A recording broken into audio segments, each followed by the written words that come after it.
¿Qué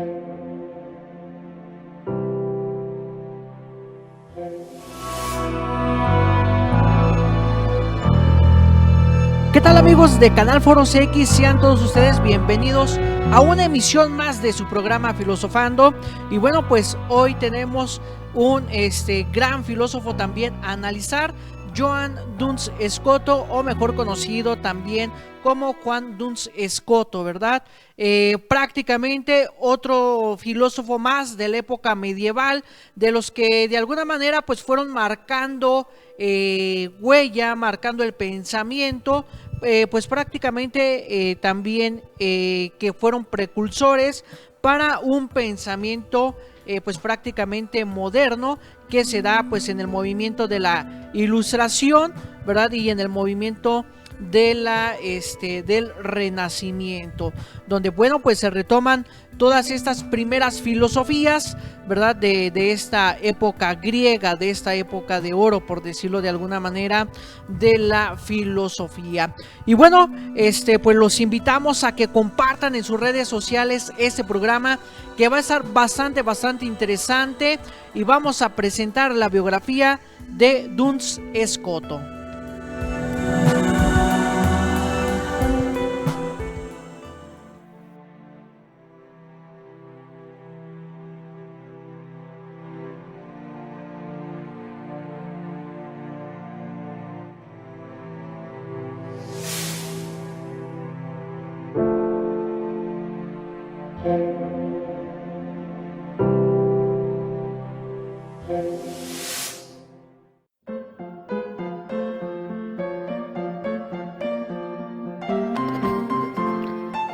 Joan Duns Scoto, llamado Doctor Subtilis.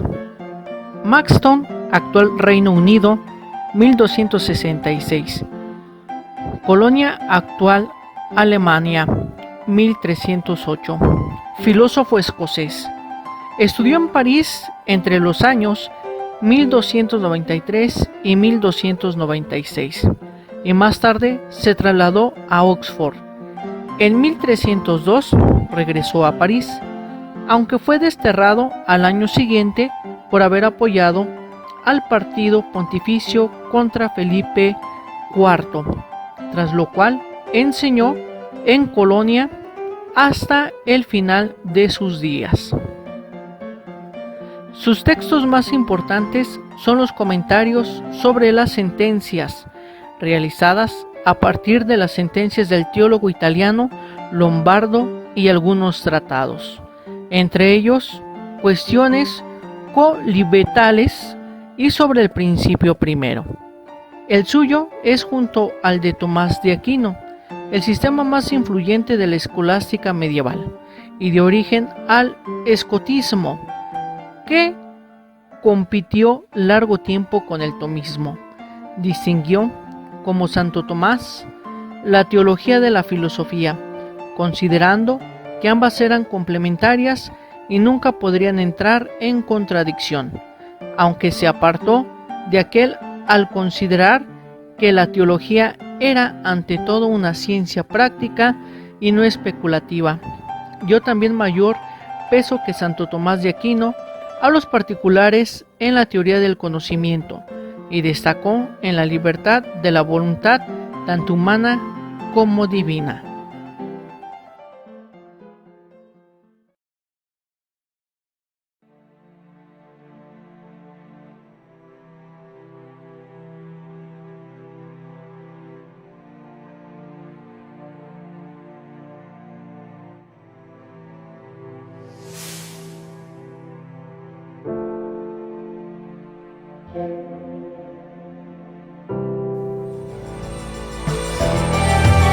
Y bueno, pues aquí tenemos a un gran filósofo, Joan Duns Scoto, ¿verdad? Que va dando la continuidad, por decirlo de alguna manera, a esta corriente filosófica de Guillermo de Ockham. Y bueno, pues, ¿qué podemos decir de este filósofo? Bueno, en primer lugar, que la relación de razón y fe, teniendo en cuenta que es una de las temáticas principales o esenciales de la época medieval, bueno, pues separa totalmente el ámbito de la razón del campo de la fe, donde señala que la razón conoce por intuición las realidades individuales.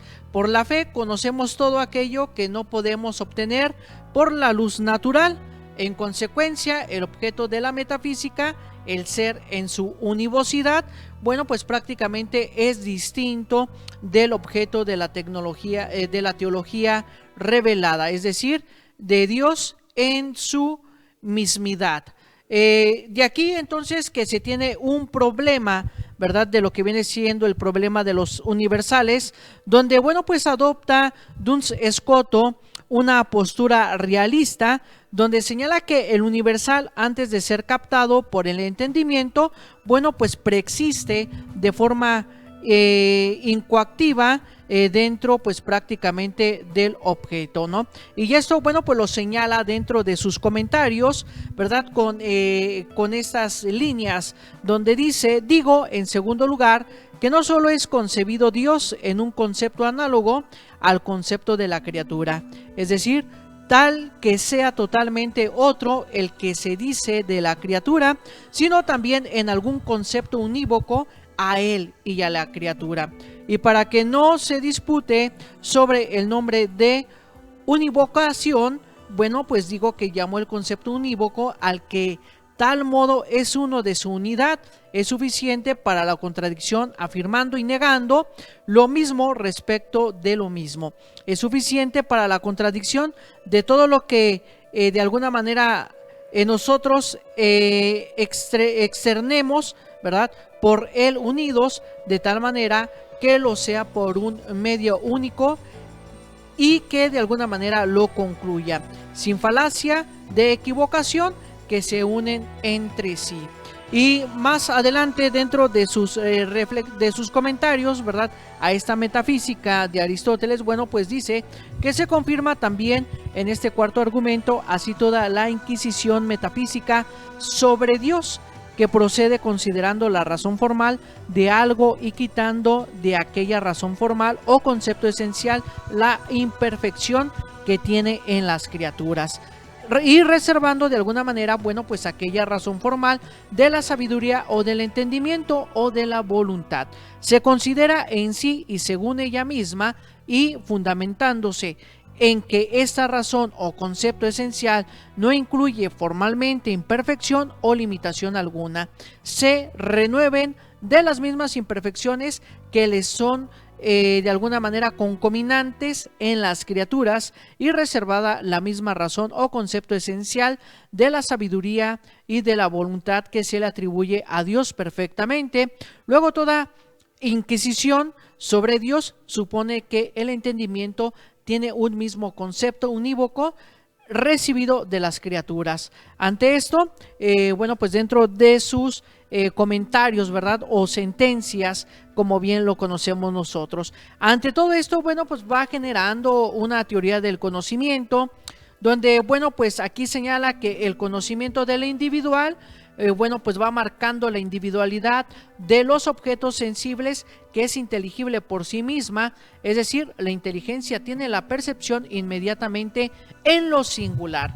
Y de alguna manera de aquí se desprenden pues los modos del conocimiento humano, y aquí señala lo siguiente: que hay un conocimiento intuitivo que consiste en la captación de un objeto sensible según su existencia sea real.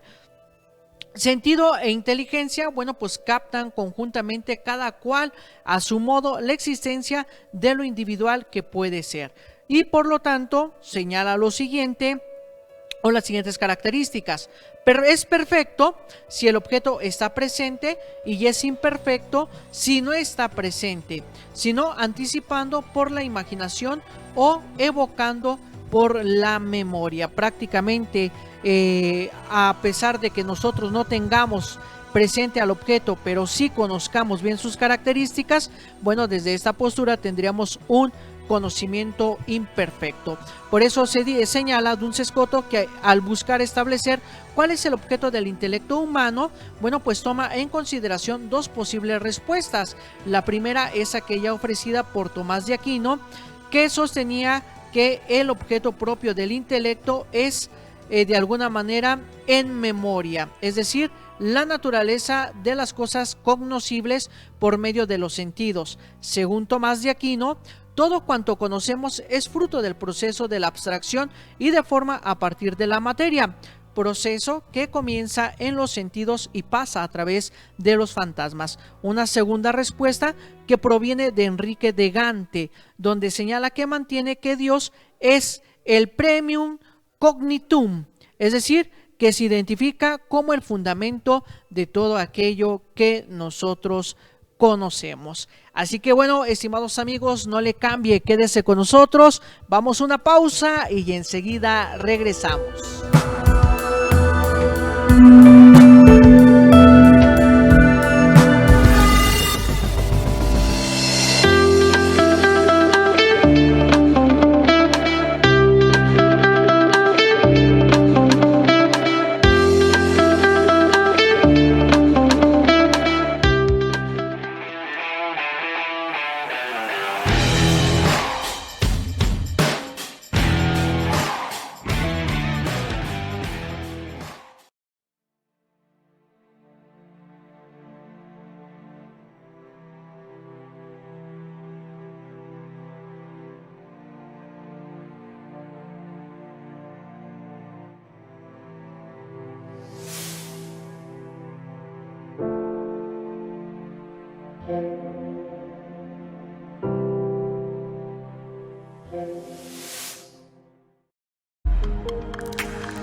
Canal Foro CX, marca la diferencia.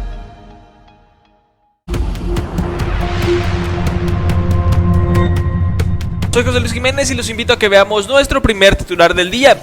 Del día de hoy corre a... Les comparto el pronóstico del clima. Vamos con la información de los deportes de... Espero que te haya sido útil las personas que perciben un salario. El adiestramiento canino que... Obviamente por el Instituto de Arte. Para Canal Foro CX, Luisito informa.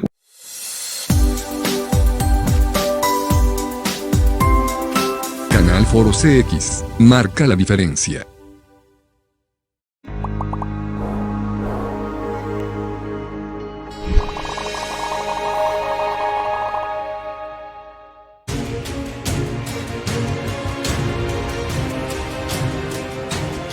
Canal Foro CX, marca la diferencia.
De regreso en este su programa Filosofando. Los seguimos invitando a que compartan en sus redes sociales, bueno, pues esta transmisión, y seguimos señalando, bueno, pues estas características de la filosofía de Duns Scoto respecto pues prácticamente a lo que viene siendo esta forma del conocimiento.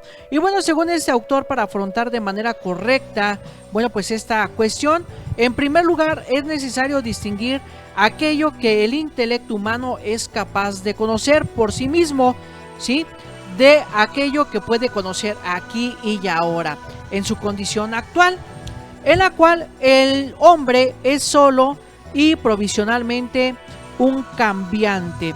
A la luz de esta distinción, Scoto afirma que de alguna manera no es el objeto propio el intelecto en sí mismo considerado, sino que corresponde a aquello que el intelecto es capaz de conocer en su condición actual, motivo por el cual necesita de los fantasmas provenientes de la experiencia sensible. Sin embargo, no puede ser el objeto adecuado del intelecto humano en sí mismo considerado, porque de ser así, el hombre ni siquiera en el paraíso podría tener a Dios como objeto del pensamiento, ya que Dios no es reducible a este tipo de equidad, ¿verdad? En este sentido, bueno, pues prácticamente se va apostando por un conocimiento material. En esta reflexión, bueno, pues lleva a Duns Scoto a sostener que Dios sea el objeto del intelecto en sí, en el sentido propuesto por Enrique Gante, que señala que el intelecto humano en verdad no piensa a Dios en cuanto a Dios, sino como un cierto tipo de ente. Por tanto, concluye Duns Scoto que el objeto propio del intelecto humano es ente, que se constituye en razón común, dentro del cual queda concluido lo que es finito y lo infinito, lo creado y lo increado, lo sustancial y lo accidental. Con esta doctrina, Scoto pretende dar razón de la apertura del intelecto humano al conocimiento de la totalidad de la realidad, precisamente porque el objeto primero y más adecuado del intelecto humano es el ente. Entonces, cualquier ciencia, ya sea que tenga por objeto la realidad extramental, ya sea que estudie el ente de razón, bueno, pues tiene siempre por objeto algo real, de modo que el pensamiento resulta invariable de acuerdo al contexto con el ser. De aquí entonces que respecto a las demás nociones de nuestro intelecto, bueno, pues Scoto atribuye a la noción del ente un doble primado epistemológico, el de la comunidad, en cuanto solo el concepto de ente es capaz de abarcar la totalidad de lo real, y de la voluntad y de la virtualidad, porque este incluye virtualmente la noción de toda otra realidad, permitiéndonos acceder cognoscitivamente a todas las cosas. A lo largo de su carrera, Duns Scoto madura la tesis de que la noción del ente, para poder llevar a cabo su propia función cognoscitiva, debe ser unívoca. Si bien en las obras que se remontan en el último decenio del siglo XIII, Duns Scoto no parece haber llegado aún a esa conclusión a partir de la lectura. Comienza más bien a sostener que la noción de ente goza de la univocidad particular, que no debe confundirse con la física o la metafísica. De ser así, expresaría una cierta identidad real entre los entes, y esto pues prácticamente sería algo análogo a aquella que concierne a la especie o al género próximo de la permanencia, lo cual no se corresponde con la realidad. Para Scoto, bueno, la noción de ente goza más bien de una univocidad de orden lógico semántico. Cuando decimos que las cosas son, sin ulteriores especificaciones, utilizamos el término ser, según un significado que pertenece a esta característica de lo invariable, incluso cuando cambian los tipos de sujetos de lo que predicamos. Gracias a esta univocidad, la noción de ente tiene la capacidad de ser el fundamento del principio de no contradicción, haciendo imposible afirmar una cosa y al mismo tiempo negarla respecto al mismo sujeto. Por este motivo, Duns Scoto, bueno, pues acepta que la analogía es posible a nivel físico y ontológico, pero no a nivel lógico y semántico. Los conceptos también, cuando se aplican a cosas diversas, pueden ser solamente unívocos o equívocos.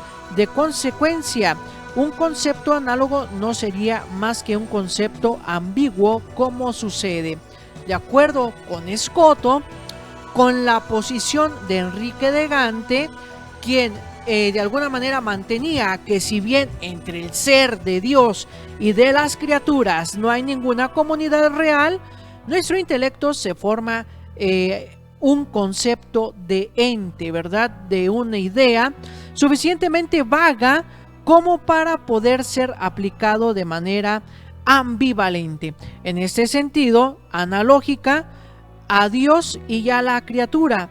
Duns Scotus no acepta este argumento, según el cual hace depender nuestro conocimiento de la divinidad de la aplicación a Dios de un concepto inadecuado, por no decir erróneo desde su punto de vista, solo univocidad semántica de la noción de ente que da sentido pleno a la analogía real entre los entes, fundamentando sus identidades, diferencias y similitudes sobre una unidad conceptual de orden superior. Por ello, para comprender bien esta doctrina, bueno, pues es necesario advertir que Scotus intenta proteger a la teología de eventuales desviaciones agnósticas, que el abuso de la así llamada teología negativa podría de alguna manera pues provocar esta desviación. Por ello, el noble intelecto de no equiparar a Dios con el ente creado, que llevaba a negar la atribución ingenua a Dios de las perfecciones que encontramos en los entes sensibles, bueno, pues implica también el riesgo de concebir a Dios como una entidad hasta tal punto distante del pensamiento humano que en último análisis le resulta inaccesible. En tales condiciones, todo discurso teológico resulta completamente vano. Por este motivo, Scotus concibe la univocidad de la noción de ente como la condición concreta de la posibilidad de que el hombre puede elevarse al conocimiento de Dios con los medios de los que ya dispone pro status isto, es decir, una vez que estos han sido iluminados por la revelación. Por lo tanto, ¿cómo podemos conocer a Dios desde esta postura?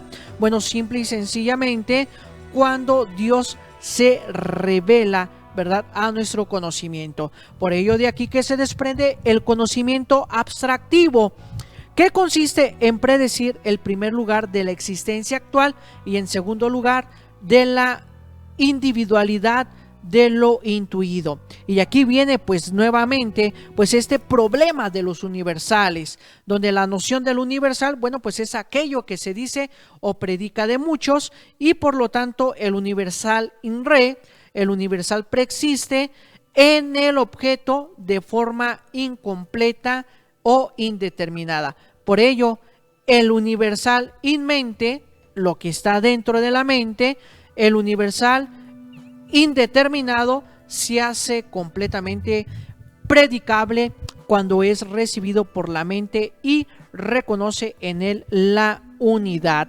común. Y bueno, estimados amigos, no le cambie, quédese con nosotros, vamos a una pausa y enseguida regresamos.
Canal Foro CX, marca la diferencia.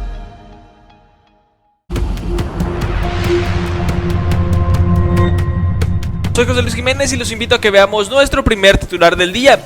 Del día de hoy corre hacia... Les comparto el pronóstico del clima. Vamos con la información de los deportes de... Espero que te haya sido útil las personas que perciben un salario. el adiestramiento canino que Obviamente por el Instituto de Arte. Para Canal Foro CX, Luisito informa.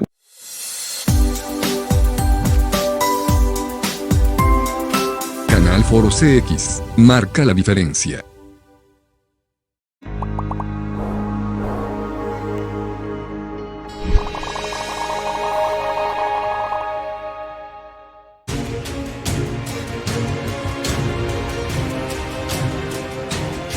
Canal Foro CX, marca la diferencia.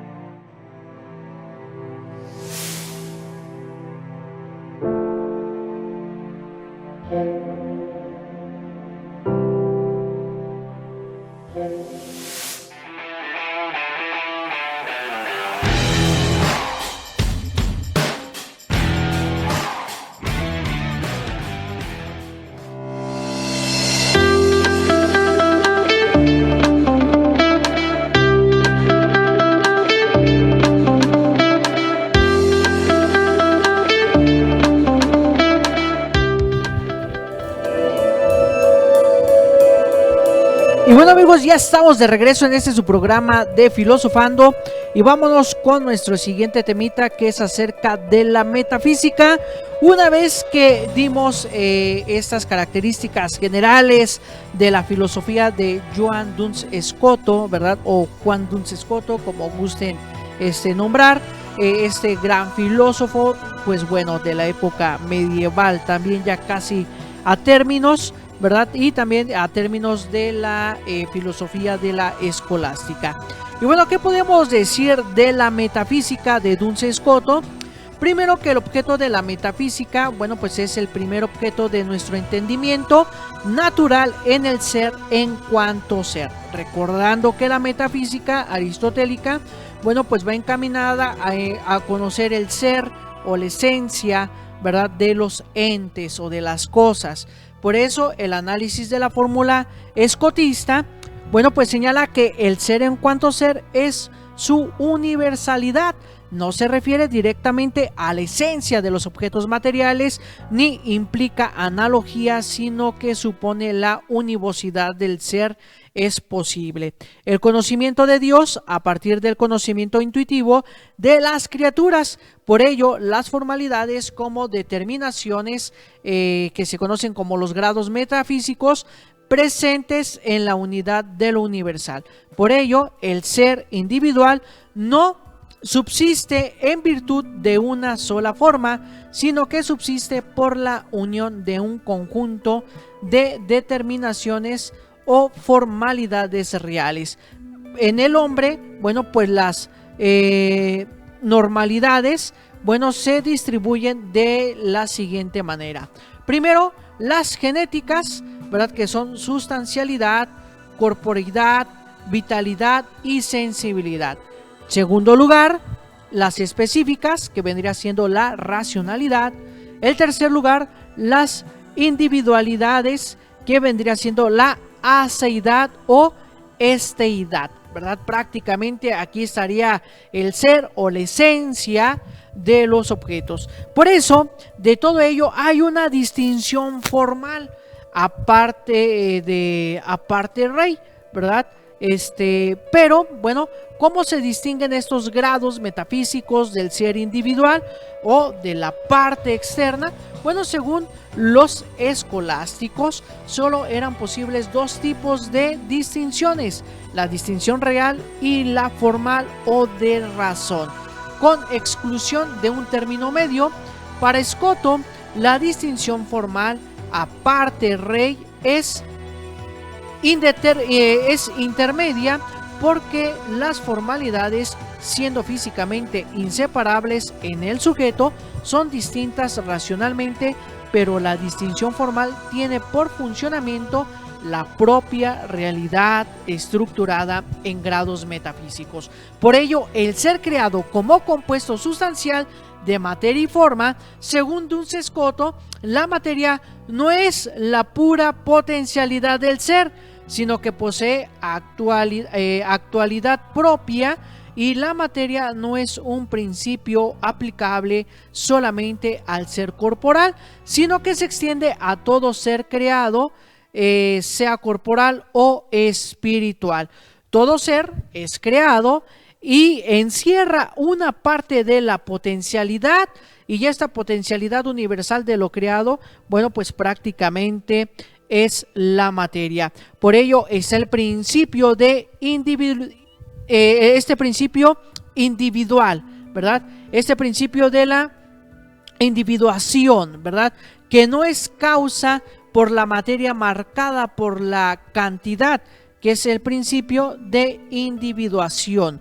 Como sostenía Santo Tomás de Aquino, según Scoto, la individuación de los seres creados se basa exclusivamente en la última formalidad o determinación del ente por el cual se constituye en esto, ¿verdad? Y de aquí que se desprenda entonces una teología y una moral, donde se da una demostración de la existencia de Dios, que se rechaza las demostraciones a priori, ya que el hombre no tiene conocimiento intuitivo de la existencia de Dios, ya que propone como prueba lo que se basa en la infinitud divina. Esta infinitud divina es compatible con el ser, y de aquí que se desprenda este voluntarismo divino, donde la libertad divina no está sometida a ningún tipo de necesidad o de orden natural y moral que dependen exclusivamente de la omnipotencia y del querer divino. Es por ello que en el libro de la Metafísica encontramos que Aristóteles distingue tres ciencias teóricas: las matemáticas, la física y la que se llama ciencia teológica, en cuanto que se ocupa de las cosas más altas y por lo tanto divinas. Es por ello que la ciencia se revela como la más universal, capaz de estudiar el ente en cuanto ente. Por ello Duns Scoto asume esta tripartición. Sin embargo, siguiendo la lectura de Avicena, encontramos que en el lugar de la teología colocaba la metafísica, y las matemáticas, la física y la metafísica son las ciencias, como Scoto explica, son ciencias reales porque se ocupa de las cosas del mundo y no de nuestros conceptos, de los cuales se ocupa la lógica, y las matemáticas tienen por objeto los aspectos cuantitativos de las cosas sensibles, mientras que la física aquellos que derivan de la forma. Por ello, la metafísica se distingue de estas dos ciencias porque su objeto no es un tipo particular de ente, ni se limita a un nivel único de la realidad. No sería correcto decir que el objeto de la metafísica es la sustancia, porque también el ser de los accidentes se cuenta entre los objetos que indaga el metafísico. Menos aún puede decirse de su objeto sea Dios, puesto que Dios es más bien aquello de lo que la metafísica pretende demostrar la existencia, haciendo referencia a los analíticos segundos. Duns Scoto recuerda que ninguna ciencia puede tener por objeto aquello que debe demostrar, aquello que se encuentra a la base de una ciencia, o bien es de una cosa evidente, o bien de un objeto recibido de otra ciencia. Y bueno, amigos, no le cambie, vamos a una pausa y regresamos con nuestro último tema aquí a su programa Filosofando.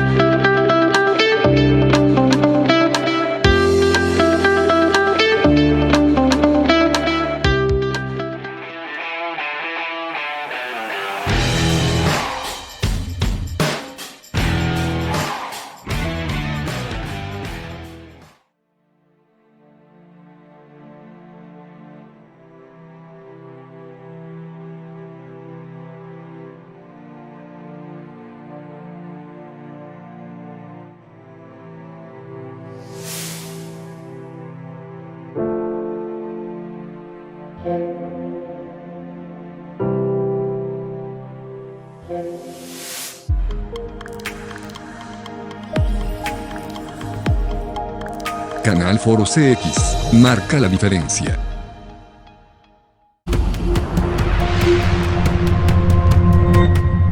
Soy José Luis Jiménez y los invito a que veamos nuestro primer titular del día. Del día de hoy corre hacia... Les comparto el pronóstico del clima. Vamos con la información de los deportes de... Espero que te haya sido útil las personas que perciben un salario. El adiestramiento canino que Obviamente por el Instituto de Arte. Para Canal Foro CX, Luisito informa.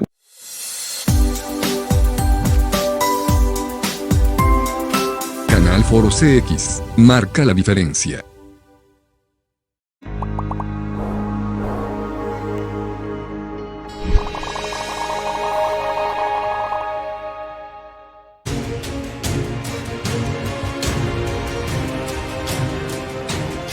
Canal Foro CX, marca la diferencia.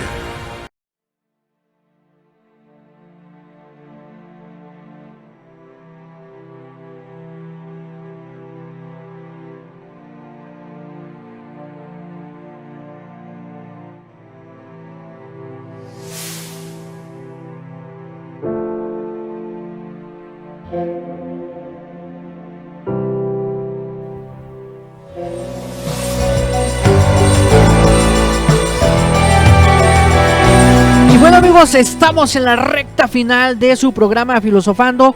Muchísimas gracias por todos sus saludos, por todos sus comentarios, por estar al pendiente semana tras semana de estas emisiones aquí por Canal Foro CX.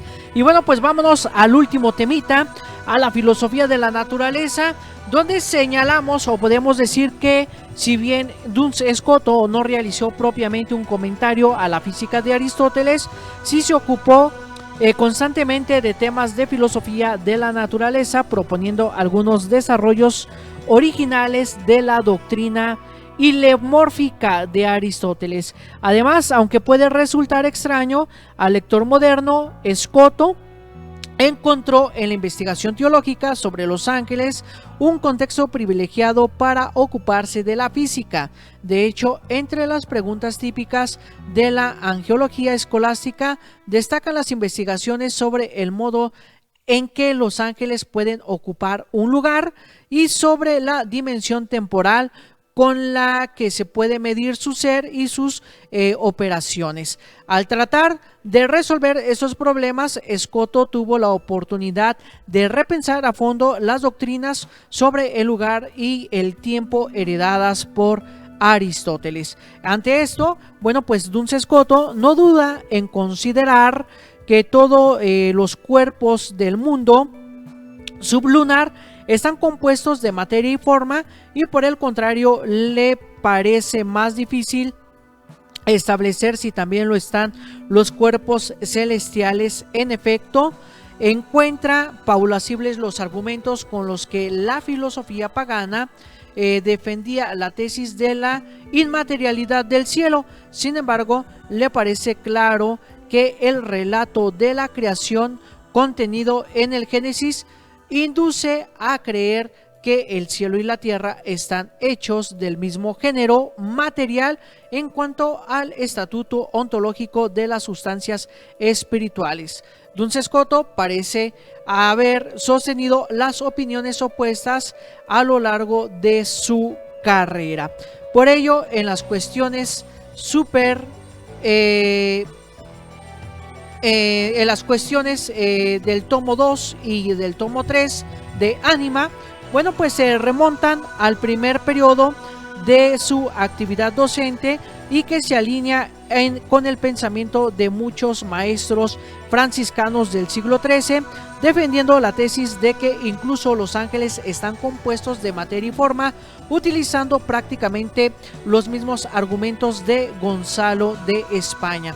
Por otra parte, en sus obras restantes, bueno, pues niega que los ángeles estén dotados de materia, reconociéndoles únicamente una composición de sustancia y accidente, de modo que Scoto, bueno, pues se acerca, al menos en este punto, a la posibilidad de Tomás de Aquino, si bien es probable que en este particular señalamiento, bueno, pues la fuente de su pensamiento sea el maestro franciscano Guillermo de Guary.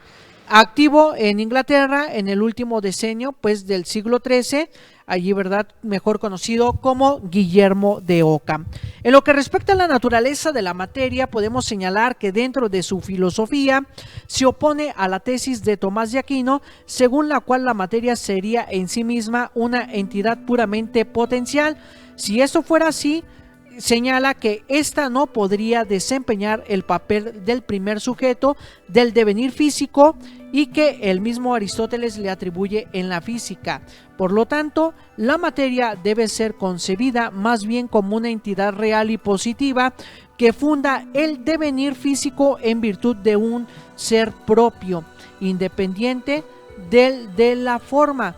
Cuando Escoto analiza en qué sentido la materia debe considerarse potencia, utiliza la distinción entre potencia objetiva y subjetiva, argumentando que la materia está en potencia de acuerdo con la potencia subjetiva, mientras que aquellos que a la manera de Tomás de Aquino la consideran en principio puramente potencial, desprovisto de un ser propio, le atribuyen erróneamente la objetiva. Por ello, bueno, pues coherentemente con esta toma de posición, Escoto afirma que la materia es un ente en acto, igual que al que tratar de la noción de potencia, Duns Scoto propone también una distinción para la noción de acto. Por una parte tenemos el acto formal, es decir, aquel que a través del cual la sustancia se constituye en un ente específico y bien definido. Por otro lado, tenemos lo que la tradición escotista llamará acto de alguna manera entitativo, que hace que una entidad llegue a ser algo concreto. Por el simple hecho de ser distinto de su causa, pues si bien Escoto precisa que la materia es creada directamente por Dios, ¿verdad?, privada de todo acto formal, y en este sentido es pura potencia, pero dotada de un acto que le permite tener una identidad propia independiente de las perfecciones formales que recibe. Es por ello que del hecho de que la materia sea entidad positiva, bueno, pues Duns Scoto deduce otras dos tesis, ¿verdad?, donde señala que la materia es una realidad inteligible en sí misma, si el hecho de que nosotros no la captemos en sí misma, sino a través de la forma, no es conciencia de una imperfección de esa materia, sino de los límites o nuestro intelecto, ¿verdad? Y los hombres que han alcanzado el paraíso, bueno, pues están en grado de comprender. Y la segunda, que Dios podría, si lo quisiera, hacer subsistir a la materia también, sin forma, sin caer en ninguna contradicción. Y bueno, estimados amigos, pues el programa se nos ha terminado.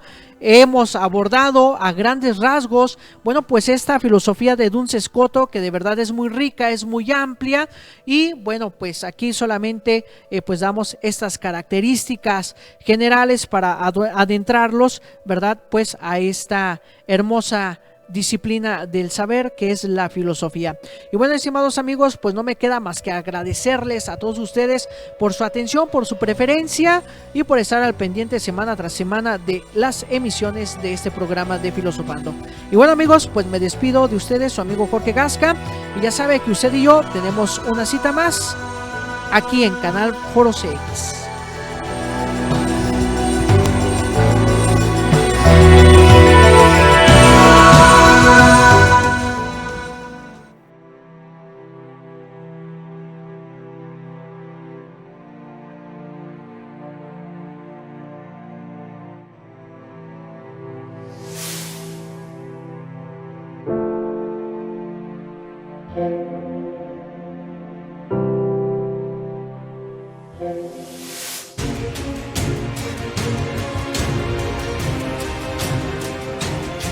Canal Foro CX, marca la diferencia.